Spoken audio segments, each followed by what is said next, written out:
The member for Mildura. Thank you, Acting Speaker.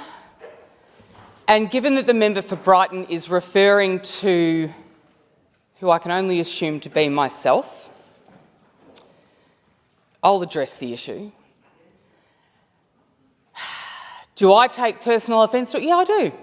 I do. It's been very public that after 22 years, I've finally found the voice, the courage to stand up and say, actually, there is someone in this place that does know a thing or two, and you can talk about investment all you want. You can talk about as much as investment, you can talk about stats. In Mildura, we are seeing the highest rate of family violence in this state. We are not seeing results in bringing that down. So I thank the member for Brighton for calling his point of order. Thank you for the glass of water. Because when the minister refers to those on the other side, it is a collective. We are a team. We are all a team. I wouldn't be standing here today without the support of this team, without the support of my family team. So, do I take personal offence? Yeah, I do. I absolutely do. And I did have I had prepared more of a comprehensive response to the financial management gender responsive budget, which I may get to. But let me address some of the issues that I did want to talk about, and I have spoken about family violence till I'm blue in the face for the last 2 weeks. And I would say this will be the last time, but I don't think it will, because now that I have found a bit of a voice, it'll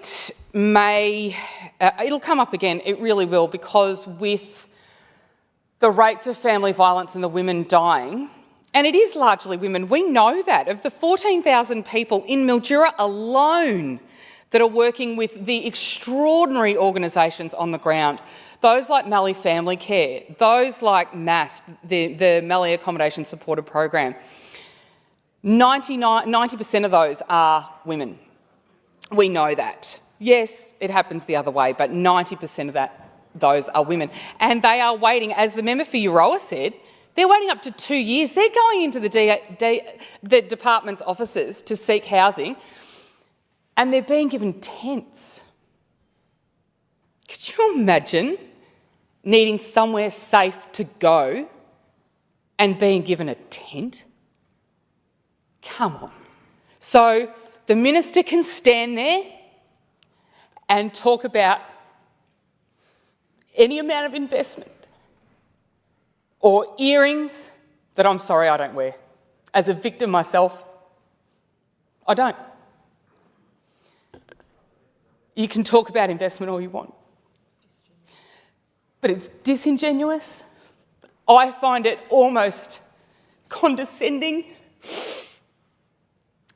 I find it offensive when women still, after all of this investment, are being given tents as a solution.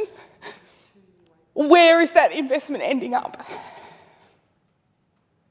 That is not okay. It's never okay. Yeah, she spoke a lot about disrespect. Is that how I feel at the moment?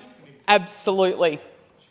And she couldn't even she couldn't even give me the respect enough to stay until I'm finished, nor look me in the eye. And she knows. I've been in the Herald Sun the last 2 weeks. I did a podcast with Neil Mitchell yesterday. This is not a secret. The Premier, which I was very thankful for, came and found me last week to have a quiet word. And the Minister for Prevention of Family Violence can't look me in the eye, and walked out.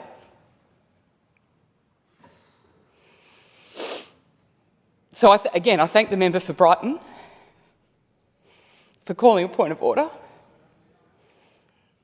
and calling it out, because it's about time we called out disrespect in all forms. In all forms. And in this place as well. And just be aware of your surroundings. That's all I've got to say.